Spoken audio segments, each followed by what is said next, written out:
और अब भी इस मुद्दे पे बात करते हुए दिल में तकलीफ होती है,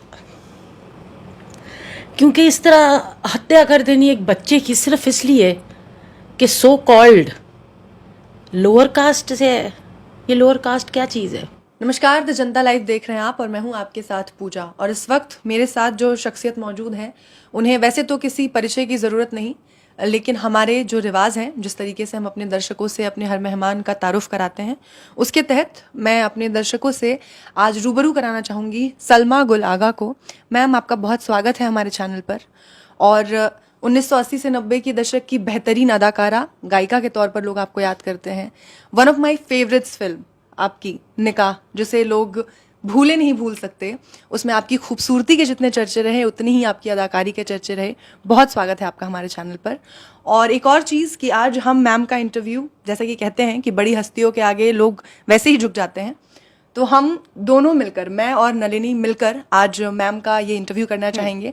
नलिनी, आप भी कुछ कहना चाहें अगर? जी हाँ पूजा, बहुत सही कहा आपने कि जब कोई बड़ी हस्ती साथ में बैठती है तो जरूरत पूरी टीम की पड़ती है। तो दिल के अरमा आंसुओं में बह गए, ये गाना मैम का ही है और मैम ने ही इस गाने पे जो है हमें थिरकने के लिए हमेशा जो है मजबूर किया। आज इनसे बातचीत करेंगे हर मुद्दे पे और इनकी राय जानेंगे। तो आइए सलमा जी के पास चलते हैं और उनसे बातचीत करते हैं। और इस पूरे चर्चा की जो शुरुआत है वो हम करना चाहेंगे मैम इस वजह से, क्योंकि आप बहुत सोशली एक्टिव हैं। आपने फिल्मों से अपना नाता छोड़कर समाज से जोड़ा और उसके बाद से आपने अपने जो आपका फाउंडेशन है बीइंग मदर स्टैंड यूनाइट, उसके ज़रिए आप लगातार लोगों से जुड़ती रहीं, उनकी परेशानियों से जुड़ती रहीं और उनका एक उपाय निकालने की कोशिश करती रहीं। तो पहला सवाल मेरा उसी से है कि इस वक्त अभी हाल ही में हमने एक अवार्ड फंक्शन में शिरकत की थी सबने, और आज़ादी के 75 वर्षों का अमृत महोत्सव मनाया था। सब बेहद खुश थे। लेकिन 75 वर्षों के बाद एक खबर ऐसी आती है कि एक बच्चा जो महज 9 साल का है, तीसरी कक्षा में पढ़ता है, उसको सिर्फ इस वजह से पीट पीट कर मार दिया जाता है क्योंकि उसने अपने टीचर के, जो कि एक ऊंची जाति से बिलोंग करते हैं, उनके मटके से पानी निकाल कर पी लिया। तो इस तरीके की खबरें जब आप तक पहुंचती हैं तो क्या प्रतिक्रिया होती है आपकी? सबसे पहले हम आपके व्यूअर्स को नमस्कार, सत श्री अकाल, सलाम और जय भीम कहेंगे। आपकी जनता टीवी जो है इसका बहुत ज़िक्र सुना, और ख़ास तौर पे एक उन चीज़ों के लिए जो सोशली बहुत इफ़ेक्टिव हैं। आपके प्रोग्राम्स देखे और हम बहुत इम्प्रेस हुए कि अल्लाह का शुक्र है कि आज कोई आवाज़ है जो कहीं तक कुछ पहुंचाती है, जिससे समाज में भलाई पैदा हो। और जहाँ तक इस मुद्दे का ताल्लुक़ है तो आप ये समझें कि आज़ादी के दिन पे इस मुद्दे की वजह से बहुत रोए हम, और अब भी इस मुद्दे पे बात करते हुए दिल में तकलीफ़ होती है, क्योंकि इस तरह हत्या कर देनी एक बच्चे की सिर्फ इसलिए कि सो कॉल्ड लोअर कास्ट से है। ये लोअर कास्ट क्या चीज़ है? अल्लाह मियाँ ने जब एक इंसान पैदा किया था, ये सोच के नहीं किया था कि मैं इसमें ब्लू खून डाल रहा हूँ, इसमें धो के खून डाल रहा हूँ, इसमें हल्की सी फिल्टर्ड गंदगी डाल रहा हूँ। ये आदमी को कल बोलेंगे इनको हाथ नहीं लगाना, हम ऐसे हो जाएंगे, इनका बच्चा पानी ना पिए, हाँ ये हमारे बराबर नहीं बैठ सकते। अमेरिका में भी ये हुआ था, ऐसा नहीं है। तो किस तरह सुधार आया कि आज अमेरिका ने प्रेसिडेंट ओबामा को लाके प्रेसिडेंट बना दिया। कुछ सीखें, मुल्कों से सीखें जो आज अमेरिका कहलाते हैं। हमारा देश किसी से कम नहीं, ना हमारे देश में इंटेलिजेंस की, ना तरक्की की, ना किसी चीज़ की कमी है।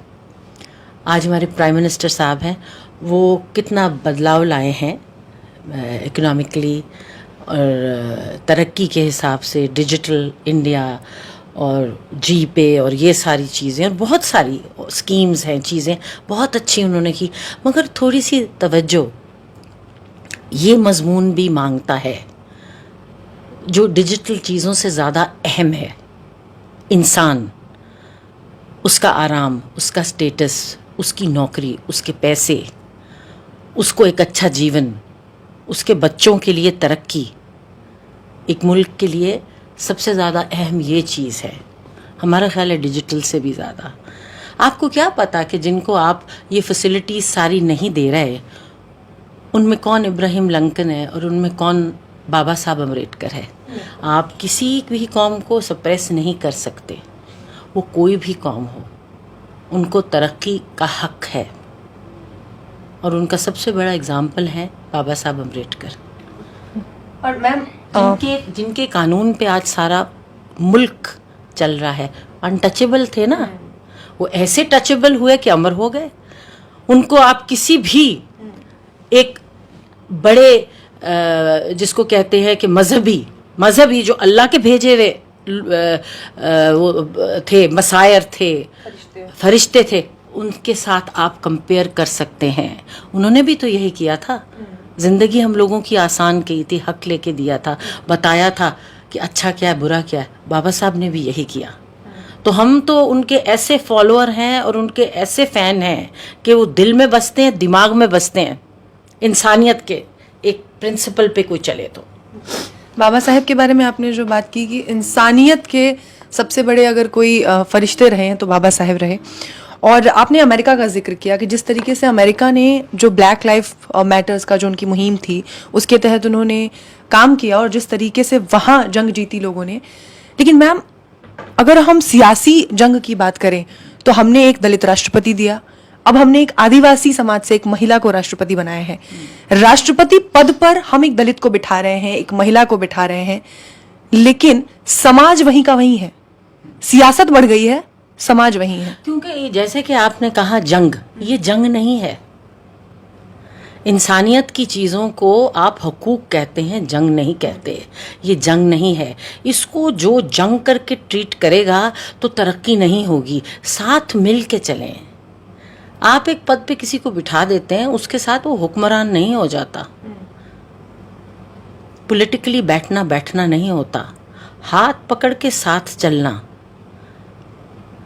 एक सू होके, उसको कहते हैं डेवलपमेंट। वो डेवलपमेंट आनी चाहिए जहाँ इक्वल राइट्स हों, लोग समझे कि हाँ ऐसे है, ऐसे नहीं है। एक कदम पीछे चलने बात नहीं होती। और वो तो कहने की ज़रूरत नहीं पड़ती आपको। जो सराउंडिंग्स हैं, जो हालात हैं, ये इमीडिएटली देखें आप। हर दूसरे दिन दलित लड़की का रेप होता है, मुसलमान लड़की का रेप होता है। दलित और मुसलमान का ही रेप क्यों होता है भाई? क्या वही दो औरतें हैं? ये क्या वजह है? ये कभी किसी ने क्वेश्चन किया? क्या वो लड़कियां उरियां तो नहीं फिरती, नंगी तो नहीं फिरती कि उनको जो देखे पकड़ ले? क्या वजह है इसकी? इस पे गौर करें। औरत का रेप होना ही बहुत घिनौनी बात है। हिंदुस्तान आज नंबर 1 लिस्ट पे है रेप की, जबकि हिंदुस्तान को नंबर 1 लिस्ट पे होना चाहिए जो हमारी ट्रेडिशन है, जहाँ औरतों की इज्जत है, जहाँ औरत को माँ कहा जाता है, यहाँ हर देवी देवता माँ की सूरत में, धरती माँ है, हर अच्छी देवी माँ है। तो फिर ये देवियाँ जो इधर उधर फिर रही हैं, इनके साथ क्या होता है? उनको ये देखा जाता है कि किस समाज से हैं, इनका रेप कर दो, इनका नहीं करना। ऐसा नहीं होता, गलत है ये जड़ से चीज़ को निकालना पड़ेगा, लोगों के दिल से निकालना पड़ेगा। स्टेटस एक लाना पड़ेगा, इकोनॉमिकली भी, पर्सनली भी, इज्जत के हिसाब से, कानून के हिसाब से इन चीज़ों को दुरुस्त करना पड़ेगा। ये एक मानसिक रोगी को आपने ले जाके स्कूल में रख दिया, ये बच्चों को पढ़ाएगा। आप देखते नहीं हो किस ज़हनियत का आदमी। पहली दफ़ा तो उसने पीटा नहीं होगा, उसको देख के तो बच्चे को कुछ नहीं हुआ, ऐसा बहुत कुछ करता होगा वहाँ, कास्ट सिस्टम पे करता होगा, इसको मारो, इसको ना मारो। ठीक है तो बात पानी की ही, ये तो सबको पता है। ठीक है, ये किस जहन का आदमी होगा? इस जहन के आदमी रिमूव कर देने चाहिए एजुकेशनल इंस्टीट्यूट से, बिल्कुल रिमूव करने चाहिए। न्यूट्रल लोग रखो जो सब बच्चों को एक जैसा प्यार करे, सबको एक जैसी शिक्षा दे। एक 5-8 साल का बच्चा, उसकी हमने वीडियोस देखी हैं, वो खेल रहा है, ऐसे फरिश्तों की तरह खेल रहा है। कैसे आप उसको मार सकते हैं? कैसे मार सकते हैं आप किसी बच्चे को? हमारी समझ से बाहर है, दरिंदा होगा कोई। हमने प्राइम मिनिस्टर साहब को, हमारा बरेली शो था, वहाँ से भी अपील की है, हम हर जगह से अपील कर रहे हैं, एक ऐसे आदमी को इबरतनाक सज़ा दें जो लोगों के सामने मिसाल कायम होगी। और प्राइम मिनिस्टर साहब बहुत अच्छे आदमी हैं, मुनसिफ हैं। आई एम श्योर कि वो इस चीज़ का ज़रूर सोच समझ के कोई ऐसा फ़ैसला करेंगे कि उनका जो इंसाफ है वो सारे हिंदुस्तान में क्या बाहर भी जाए, कि एक आदमी ने अगर इतना घिनौना काम किया है तो उसको ये सज़ा मिलनी चाहिए। और इतनी उन्होंने देखे महिलाओं के लिए कितनी, और लेडीज़ के लिए कितनी स्कीम्स निकाली, कितनी चीज़ें की, इतनी सारी पॉजिटिव चीज़। ट्रिपल तलाक को किस तरीके से वो फाइट करके आगे लाए हैं। हमने उनका साथ दिया इस चीज़ में पूरी तरह से, क्योंकि ये नाइंसाफ़ी थी। और उनका डिसीजन बहुत अच्छा था, बहुत बड़ा डिसीजन था। उसकी वजह से 82% जो तलाक है वो माशरे में उसकी कमी हुई है। और हम उनके साथ एज अ वुमेन एक्टिविस्ट खड़े हुए थे कि उन्होंने बहुत अच्छा डिसीजन लिया है। लोगों ने कहा उन्होंने वोटिंग के लिए लिया है, इसके लिए लिया है, तो ये पॉलिटिक्स है, इसमें कोई अच्छा भी काम करे तो लोग ऐसा कहते हैं, ना भी करे, इस पे नहीं हम जाते। इन टोटलिटी देखें, उन्होंने अच्छा काम किया, उसका नतीजा भी अच्छा। पॉलिटिक्स पर नहीं जाते हैं और अपने जो हमारा मुद्दा है उस पर वापस आते हैं। और जो मामला हुआ मैम, इस मामले के बाद से हमने आपसे बात कर ली, आपका दिल है वो भी गमगीन है। पूरे देश में इस बात का दुख है कि उस बच्चे को जिस तरीके से पीटा गया वो बेहद दर्दनाक है और इस पर कार्रवाई होनी चाहिए। सबकी यही मांग है, आपकी भी यही अपील है, कड़ी कार्रवाई, ताकि वो एक सबक बने, एक सबक बने तमाम लोगों के लिए। और आपका जो एक ऑर्गेनाइजेशन है जिसके तहत आप काम करती हैं, फिल्म से खुद को दूर करके, जो ये ग्लैमर है, जो चकाचौंध है, उससे खुद को अलग करके समाज से जुड़े हुए इन मुद्दों पर जैसे आप अभी बात कर रही हैं और जितनी गहराई से बात कर रही हैं, उससे ये बात साफ तौर पे जाहिर है कि आपने उस तबके तक पहुंचने की कोशिश की है जो तबका हम लोगों तक नहीं पहुंच सकता। पूजा, बात करें अगर उस तबके की, तो एक सवाल जो है उभर कर आता है। एक सवाल मैं मैम से पूछना चाहूंगी। सलमा जी, आपने बात कही अंबेडकर साहब की, यानी कि बाबा साहेब की। बाबा साहेब को हम सब जानते हैं कि संविधान का निर्माण करने वाले बाबा साहेब थे। सवाल जो है वो बस इतना सा है कि जिस तरह के भारत की कल्पना बाबा साहेब ने की थी, कैसा भारत की कल्पना उन्होंने की थी, ये आप भी जानते हैं, मैं भी जानती हूँ, कि समानता हो, कुरीतियां ना हो, ऊंच नीच ना हो, दबे तबके को जो है वो इक्वालिटी मिले। क्या वाकई हम आज 75 साल पूरे कर चुके हैं आजादी के, लेकिन क्या वाकई वैसा भारत है जैसा भारत बाबा साहब बनाना चाहते थे? देखिए, हर चीज को डेवलप होते हुए, तरक्की करते हुए चीजें सुलझें, वक्त लगता है। कोई चीज़ 1 मिनट में नहीं होती। उस भारत से तो आज का भारत 1000 दर्जे बेहतर है। और ये उनकी पर्सनल सेक्रीफाइस का नतीजा है, जहाँ ना उन्होंने बीवी की बीमारी, ना बच्चे की, ना कोई चीज़ देखे बगैर उन्होंने सिखाया कि सेल्फलेस मत हो। जी, सारी दुनिया के बेटे हैं, सारी दुनिया की बीवियां हैं, मगर उन्होंने मिसाल कायम कर दी। तो इसी तरह से जिस समाज में ज़्यादा प्रॉब्लम हो, वो समाज, अगर आप आज देखें, अपनी पर्सनल चीज़ें सैक्रिफाइस करके उनकी शिक्षा पे चले तो बड़ा मेजर सुधार होगा। यूनिटी रखें। अपनी भी गलतियां हैं हम लोगों की, हम लोगों में खुद भी 1000 नुक्स हैं, उसमें आज सेल्फ लगाएं। उन्होंने तो आपके लिए कालीन बिछा दिया, कालीन को साफ रखें जी, तो आप आगे बढ़ेंगे। आप पे कोई उंगली नहीं उठाएगा। उसके लिए अपनी जज्बा, अपना सेल्फ, जिसको कहते हैं सेल्फ फोर्स जो है, और सेक्रीफाइस का मादा, वो रखिए।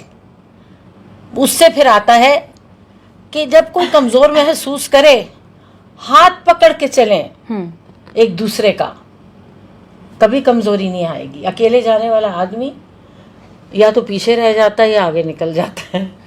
एक सवाल, हाथ पकड़ के चलेगा जी, उसके साथ हजारों करोड़ों लोग होंगे, इधर भी उधर भी।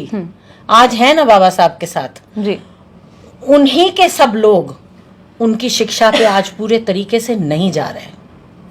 उन्होंने अपने आप को खत्म किया था अंदर से, आप भी कीजिए, समाज के लिए बढ़िए, ये मैसेज है।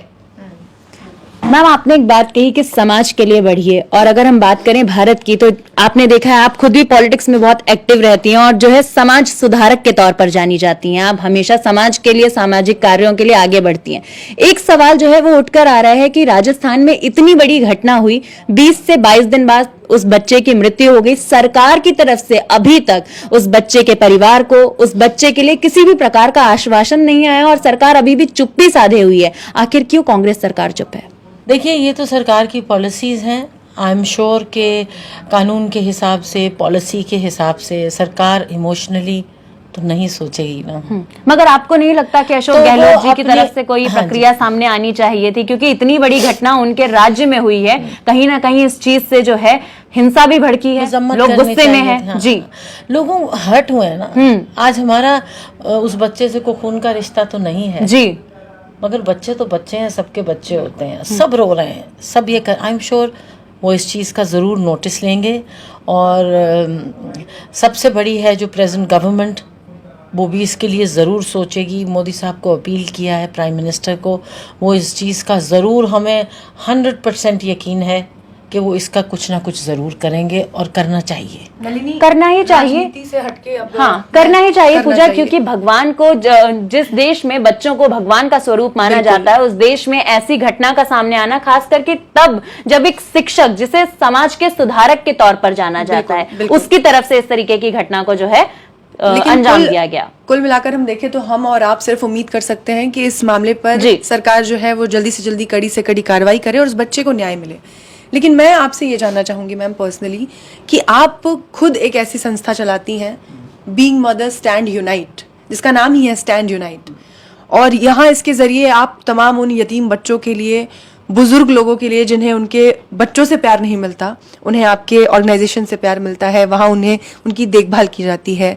जो स्ट्रेज हैं उनके लिए आप हेल्प करती हैं, और इन तमाम लोगों को जिन्हें कहीं प्यार नहीं मिलता और लोगों ने एक तरीके से इन्हें छोड़ दिया होता है, उन्हें आप आश्रय देती हैं। और इन सबसे ऊपर आप काम करती हैं समाज में बराबरी लाने के लिए, चाहे वो लड़का लड़की में हो, चाहे वो जात पात की हो, चाहे वो धर्म की हो। हाँ, बिल्कुल बिल्कुल। तो आपकी जो ये संस्था है जो बराबरी लाने की कोशिश कर रही है, और आप इसको एक लंबे अरसे से चला रही हैं, कोशिश कर रही हैं लगातार, और उसके बाद आपकी जब संस्था काम कर रही है और दूसरी तरफ इस तरीके की घटना होती है, तो इसमें आपकी संस्था कैसे मदद करती है उन बच्चों की या उन लड़कियों की? उसके बारे में थोड़ा बताइए, आपकी संस्था के बारे में थोड़ा बताइए। देखिए, ये जितने डिपार्टमेंट हमने इसमें बीइंग मदर में रखे हैं, ये सब रिलेटेड हैं उन चीज़ों से जिनको हमने प्रैक्टिकली देखा है तकलीफ़ में। और जब भी कोई संस्था आगे आई है तो उसने ये देखा है कि हमें ये जो वाक़या है, ये जो चीज़ है, इससे हमें क्या बेनिफिट हो सकता है। ये नहीं सोचा कि ये जो हुआ है इसको क्या बेनिफिट हो सकता है, किस तरीके से। ये फंडिंग नाम की जो चीज़ है ना, इसने करप्ट कर दिया लोगों को, क्योंकि वो उस पे फोकस्ड हो गए हैं। प्रॉब्लम्स पे फोकस्ड हो, हर आदमी अकेले खुद सब कुछ नहीं कर सकता, फंडिंग की ज़रूरत होती है, मगर सब्जेक्ट तवज्जो मांगता है, सिंसेरिटी मांगता है, और जो आपके पास आए आप उस पे लगाएं, उसकी बेहतरी के लिए लगाएं। हमारे सामने जो भी कोई चीज़ आई, जैसे वाक़यात होते हैं इस तरह के, आप ऑर्फनेजेस ले लें, जितने भी यतीम खाने हैं इस सारे मुल्क में, कोई बच्चा देने को तैयार नहीं है अडॉप्शन के लिए। उनके दिमाग में ये चीज़ है कि ये बच्चे चले जाएंगे तो हमें फंडिंग कहाँ से होगी। तो वो एक डिप्राइव करते हैं एक हक एक बच्चे का, जिसको माँ मिल सकती है, छत मिल सकती है, बहन भाई मिल सकते हैं, घर की सिक्योरिटी मिल सकती है, उनको दिया नहीं जाता। और जब पूछा जाए कि ऐसा क्यों है, तो आगे से ये रीज़न आता है कि ये बच्चे जो हैं ये किसी ऐसी जगह जा सकते हैं जो इस्तेमाल हो जाए, कुछ हो जाए। तो आपकी संस्था क्या कर रही है? इन्वेस्टिगेट करें, उन पे नज़र रखें कड़ी, पता करें इनकी बैकग्राउंड का, और उनको घर दें, अडॉप्शन के इतने सख्त कानून है, इतने लोग लाइनों में लगे हुए हैं, जबकि दुनिया में हजारों करोड़ों बच्चे हैं जिनका माँ बाप नहीं। कश्मीर देखिए, सारे बच्चे, कोई ब्लास्ट की विक्टिम है, कोई कोविड की विक्टिम है, कोई सैलाब की विक्टिम है, बच्चों को लेके बैठे। अरे भाई, घरों में दो जिनकी औलाद नहीं, वो उनको अपनी औलाद की तरह पालें। हमें आप देख लीजिए, हमने बच्चा अडॉप्ट करना चाह रहे हैं। हमारे अल्हम्दुलिल्लाह 2 बड़े बड़े बच्चे हैं माशाल्लाह, और बहुत अच्छे हैं, वेल सेटल्ड हैं। हमें कोई औलाद की कमी नहीं महसूस होती, कोई चीज़ नहीं। हम फिर भी लेके पालना चाह रहे हैं, इसलिए कि जब तक जान है, जब तक आप किसी के लिए कुछ कर सकते हैं, तो अगर एक मासूम जान को आप शेल्टर दे सकते हैं, पाल सकते हैं, तो वो एनर्जी जो है आप उसमें क्यों ना इस्तेमाल करें। हमें लोग बोलते हैं आपकी जायदाद का हिस्सा ले लेगा, आपको इस वक्त आके क्या ज़रूरत है ये करने की। हाँ, ज़रूरत है, उसने जान दी हुई, एनर्जी दी हुई है, तो हम ये एक अच्छा काम क्यों ना करें कि एक बच्चे को घर दें, उसको पालें। इसी तरह ये है, हमारी लोगों से भी रिक्वेस्ट है कि आप ये सोच लें कि एक एक फैमिली ने एक बच्चा लेके पालना है, तो कोई यतीम नहीं रहेगा, कोई होमलेस नहीं रहेगा। मुझे लगता है आपके दिल में जो ये प्यार है, इसी की वजह से आपने अपने ऑर्गेनाइजेशन को नाम भी दिया है बीइंग मदर। ये एक माँ के एहसासात हैं। बीइंग मदर जो नाम है, ये एक माँ के एहसासात हैं। माँ बन के आप किसी सब्जेक्ट का भी सोचें तो आपसे नाइंसाफ़ी नहीं होगी कभी भी। और अडॉप्शन के लिए प्लीज़ आप लोग सब एफर्ट करें कि हम हर बच्चे को जिसके सिर पे छत नहीं है उसको लेके पालें। आज हमें बच्चा नहीं मिल रहा, हमारे से तो कोई करप्शन का इम्कान नहीं है ना, तो फिर हमें क्यों नहीं दे रहे। लाइन में आए आप, फिर हम आपको बच्चा देंगे। हम आज ओपनली अनाउंसमेंट करते हैं, कोई कास्ट नहीं हमको, ये हो उसका ये रिलीजन हो, इस कास्ट से हो, इससे हो, इसको हाथ लगाएं, इसको हाथ ना लगाएं। 10 दफा हमारे पास बच्चे लाए जिनको हाथ नहीं लगाना, उनको हाथों में पाल के हम बड़ा कर देंगे। अब नलिनी, आपके कुछ सवालात हैं, आप चाहें तो मुझे भी ले एक सवाल जो है वो बहुत अहम है और हर बार मैं हर किसी से लगभग पूछ लेती हूँ। मैम, सबसे पहला सवाल जो मेरा है वो ये है कि आपका जन्म कहाँ हुआ था, और दूसरा सवाल, क्योंकि लोगों को लगता है कि आप पाकिस्तान से हैं, मगर ये बड़ा सवाल है कि आपका जन्म हुआ कहाँ था। हमारे दर्शक जो हैं वो जानना चाहते हैं। दूसरा सवाल, आप अपनी फैमिली के बारे में हमें कुछ बताइए। जन्मभूमि जो है ना जी, आज जितने सीनियर लोग हैं यहाँ के, सबकी पाकिस्तान में हुई। जी। तो बल्कि जिस फैमिली से हमारी रिश्तेदारी है, हाँ। हमारे ग्रैंडफादर का नाम था जुगल किशोर मेहरा, जी, और पृथ्वीराज कपूर, लेजेंडरी जो राज कपूर जी के वालिद थे, जी, उनकी मदर और हमारे ग्रैंडफादर सगे बहन भाई हैं। ओके। तो मतलब कहीं ना कहीं ताल्लुकात जो हैं कपूर परिवार से भी हैं। ताल्लुकात नहीं है, हाँ। हमारी बहुत नजदीकी रिश्ते हुए जी। हैं ना। उनकी नानी और हमारे नाना बहन भाई थे, सगे बहन भाई थे। जी। और ये सब लोग पेशावर में थे, सब पाकिस्तान में पैदा हुए। और आपके इतने इतने बड़े सारे जो पॉलिटिशियंस हैं आज, जी, वो वहाँ की पैदाइश है। जन्मभूमि से ताल्लुक नहीं होता। मुल्क और मट्टी वो है जो आप महसूस करें और आप उसके लिए ममनून हो, ग्रेटफुल हो। I am grateful to my country India, जिसने हमें इतनी इज्जत दी, इतना प्यार दिया। आज अगर हम सोशली ये समझें कि मेरा दिल हमदर्द है या फील करता है किसी के लिए कुछ, तो वो इस वजह से कि हमें इस मुल्क से बहुत मोहब्बत मिली, बहुत प्यार मिला, बहुत सम्मान इज्जत मिली हमें। तो ये जो एक ये बीइंग मदर है, ये इसका एक जवाब है। और मैम प्यार के बदले। उस जी, प्यार के, और आप आने सिर्फ वाली प्यार, योजनाएं। आप प्यार लेने की चीज नहीं है, सिर्फ देते भी हैं किसी स्टेज पे। हम आज जो हैं सारी दुनिया जानती है हिंदुस्तान की वजह से। और एक कलाकार का तो वैसे भी कोई मजहब, कोई सीमाएं नहीं होती। कलाकार को तो जहां प्यार मिले वो वहां। आपको तो तमाम दर्शक जानते हैं, देश दुनिया से लोग आपको पहचानते हैं, आपकी आवाज के मुरीद हैं, आपके गानों के, आपकी अदाकारी के मुरीद हैं। तो एक कलाकार के लिए तो ये बहुत छोटी बात हो जाएगी कि उसे दायरों में बांधा जाए, लेकिन फिर भी देश ने जितना आपको दिया, आप अब देश को लौटा रही हैं अपने ऑर्गेनाइजेशन बदले में कुछ नहीं, मगर कुछ करना चाहिए। सिर्फ लोग गाना ना याद रखें, एक अच्छा इंसान भी याद रखें। बिल्कुल। कि कुछ किया, जो और जो मुल्क के लिए कुछ ना करने का जज्बा होता है कि कुछ ठीक है हम करें जो अपना खुद, वो अच्छा नहीं होता। करना चाहिए, सभी को करना चाहिए। और मैं उम्मीद करती हूँ कि हमारे दर्शक भी सीखेंगे कि इस पड़ाव पर आकर भी मैम जिस तरीके से आप समाज के लिए काम कर रही हैं, देश को जो अपना प्यार है वो अपने तरीके से वापस कर रही हैं, लोगों के लिए मेहनत कर रही हैं।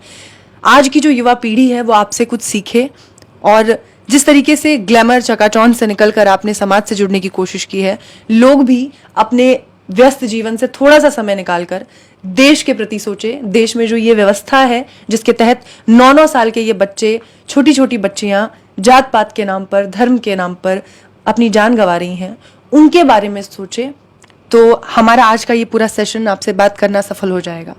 मैं चाहूंगी कि नलिनी आप इस सेशन को एंड करें।